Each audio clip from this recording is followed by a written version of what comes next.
Good day, everyone. We will be continuing our discussion about the supply concepts with the quantity supply equation. Now, with the quantity supply equation, it works almost the same with our quantity demand equation. But we are going to consider, of course, the law of supply. Okay, so I have prepared a problem here now that we are going to solve for today. So we have a set of data. This is now our supply schedule. And as you can see, law of supply, let us review. As the price goes up, also the quantity supply will go up. Now remember that the quantity or the law of quantity is on the part of the supplier, which means if the supplier will experience an increase in price, most likely he will also increase his quantity being produced. No? I'm sure you have already experienced din yan. No? Kung mataas ang presyo, usually you want to sell more items to take advantage, of course, with the increase of the supply. So we will be computing for the quantity supply equation for today. Okay, so here is the activity that we are going to solve for today. So we have the uh, quantity schedule, the supply schedule. So what we are going to do is first to plot the supply curve, determine and interpret the slope, determine the quantity supply equation, and we will be answering some questions later on. So let me just check my OBS. Okay. And so first, let us try to plot the supply curve. Okay. And with this given data. Again, we can do the manual method, no, by having our graphing paper ayan, and plot it manually. Or again, we can utilize, no, the functions of Excel in plotting yung ating schedule. So what we are going to do is, again, review of what we have done earlier. We highlight the data. Then we insert a scatter graph. Ayan. And of course, we need to have, or we need to see the line. So we can use the scatter with smooth lines or the scatter with straight lines. Now, for this example, let's use you with straight line. And let's wait for it to load. And loading. Okay. So we now have our uh, chart here. All right. So let's just check if the data are correct. So we can right click. We can select the data. And for the X, let's choose the price. And so we can highlight 7 and 9, enter. And of course, for the Y values, let's use quantity supply. Okay, then we click OK. Okay, all right. So let us see. Ayan. So, if we notice yung ating supply curve, ayan, ayan, a positive increase in X will also have a positive increase in Y. That's why we have a slope that is upwards from left to right. Now, do you remember those concepts yung pinag-aralan natin ng midterms? Ayan. It's a positive slope, which means the graph is left to right. Okay? Babalikan natin yung ating demand. Diba? If the demand, it's a negative slope kasi a positive change in X results to a negative change in Y. That's why negative slope, a downward line naman siya from left to right. But for supply curve, it's an upward line from left to right. Ayan. All right, so we are done now with the first requirement is to plot the supply curve. This is our supply curve. So let's go to the second one. Let's determine and interpret the slope. And earlier, nakita naman na natin that it's an upward slope from left to right. Pero let's identify the slope mismo. Okay, do you still remember our formula? Again, the formula for the slope is m is equal to delta x over delta y. Let's say this is x2, y2, and this is x1, y1.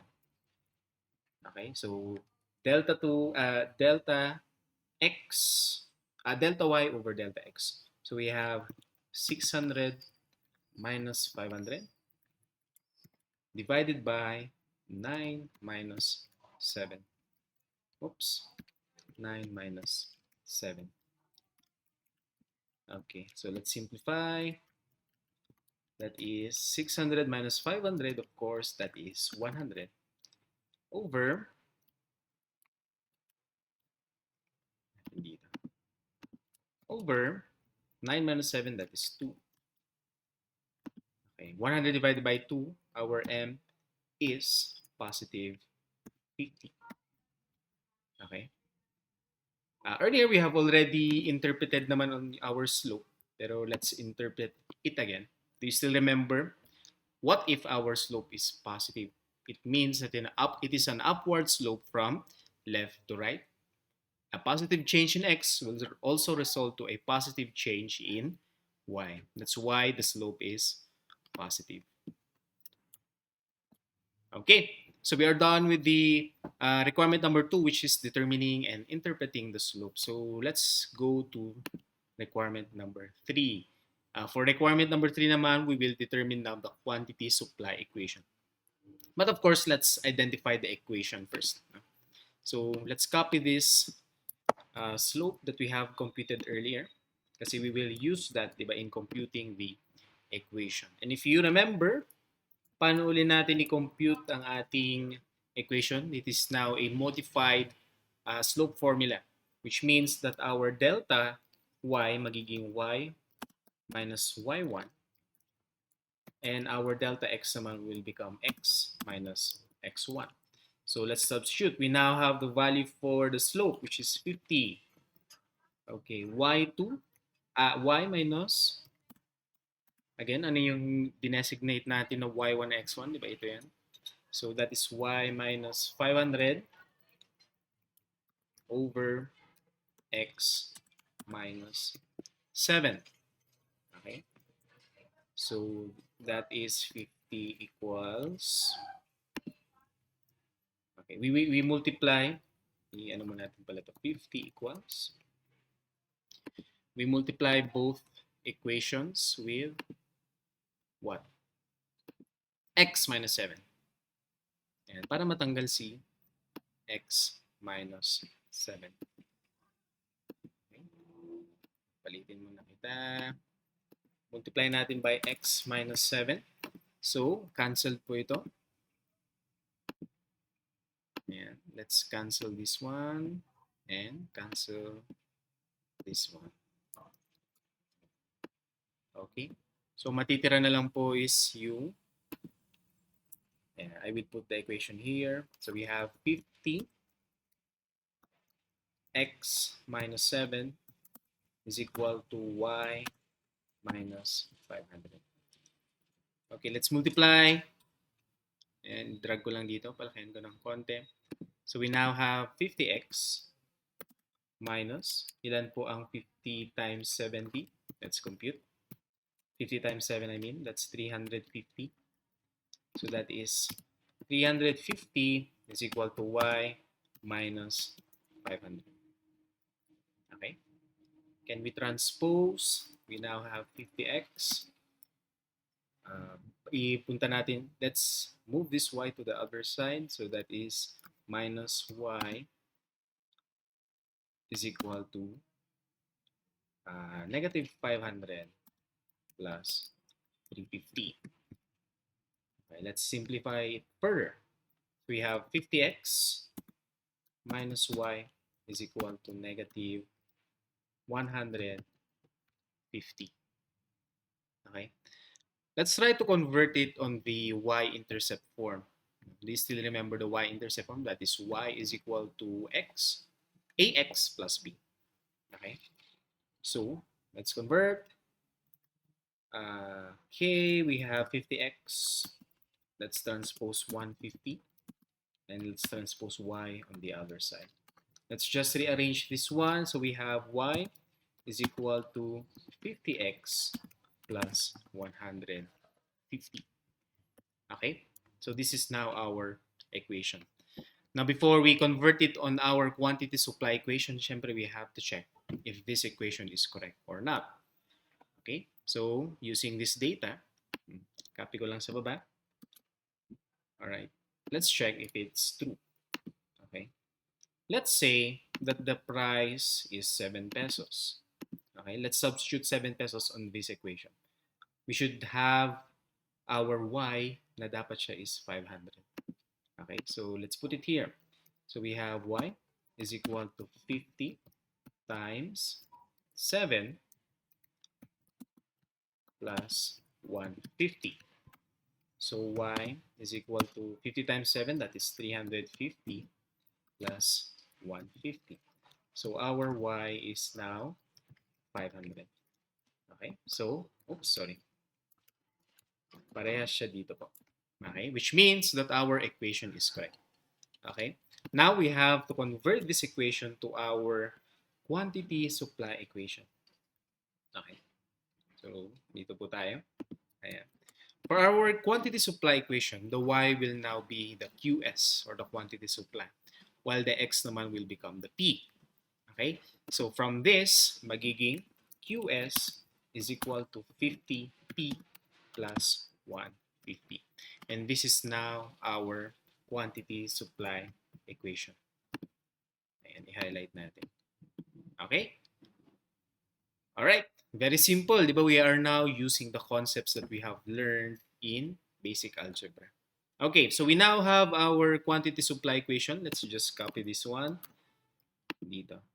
And I will copy it.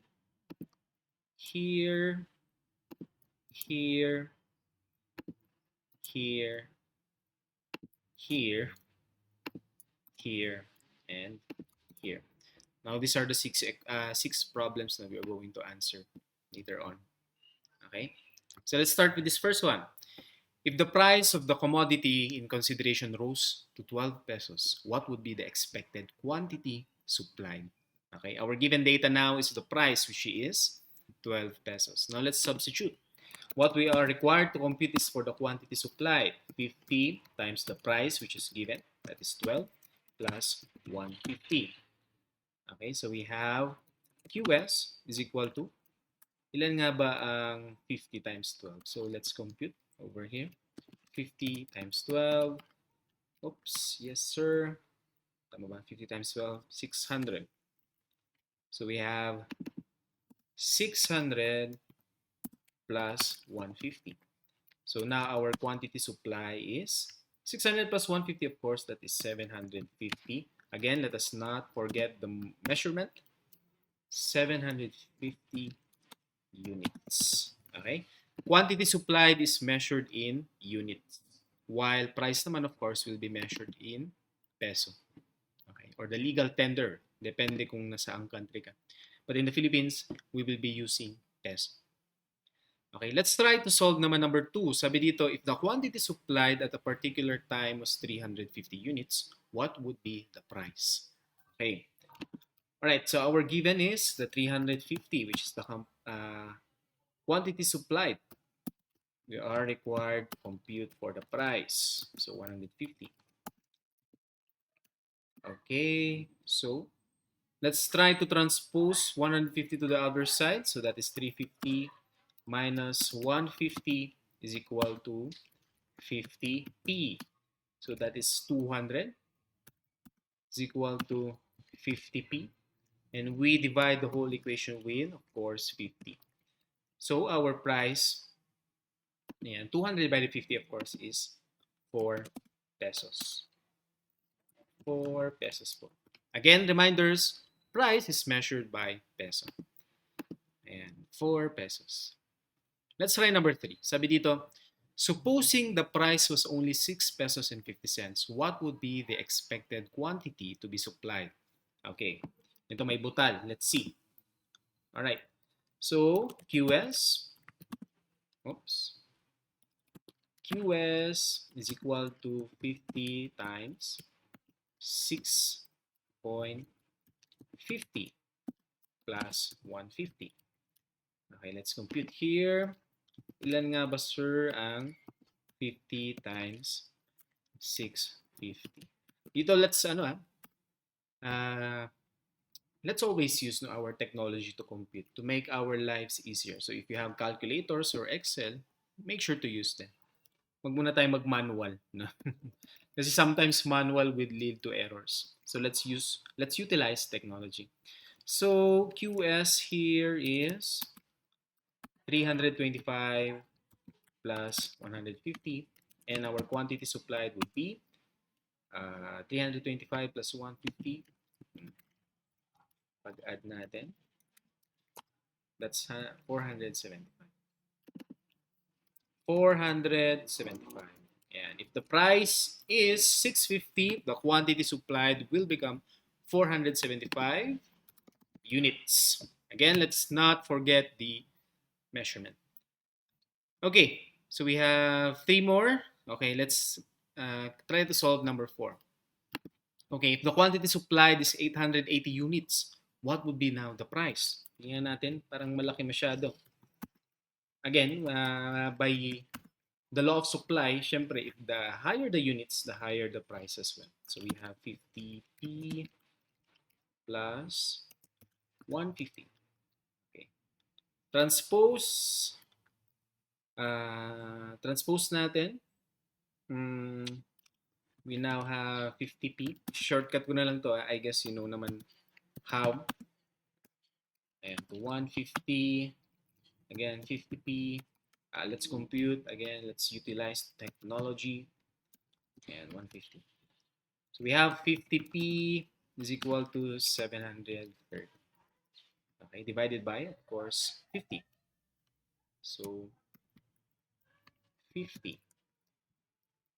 Okay, so 730 divided by 50, that is 14.6. So the price now is 14 pesos and 60 centavos. Okay? Ayan. Tumaas yung price, no? From our original price, nasa table na 79 lang. Once we have experienced a demand exceeding yung nasa table natin, 880 units, of course, we are also expecting, an increase in price. An increase in price. Okay, 2 more. Second to the last. Let's compute this one. If the price is expected to be 2 pesos and 25 centavos naman, napakaliit. What would be now the quantity demanded? Quantity supplied, I mean.